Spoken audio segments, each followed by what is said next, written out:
This is what I was told rather than what I was present at. But I know that the new Secretary of State, for instance, wanted to be very hands-on in the artistic content.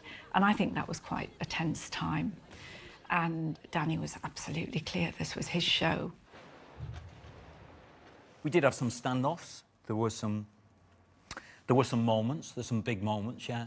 The forces wanted us to cut one of the sequences, the NHS sequence is the one they wanted to cut. They wanted us to reduce that or cut it or make them just walk around the stadium.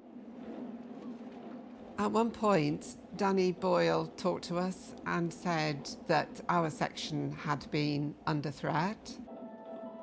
When he said that he might have to cut the section, everybody was obviously very upset. And I did think at the time, I've been here now for how many rehearsals?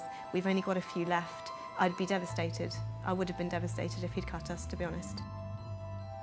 That was against the very nature of what we built right from the very, very beginning. It wasn't even about a particular sequence.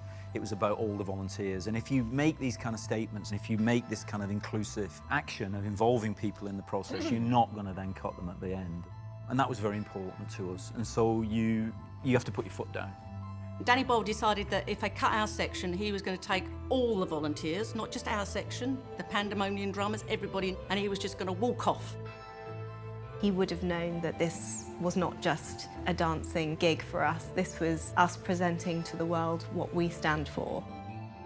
The NHS sequence, of course, is a sort of magical sequence, both in design terms and the sense that these are people who are genuinely these people. Yeah, they are the people telling their story. NHS.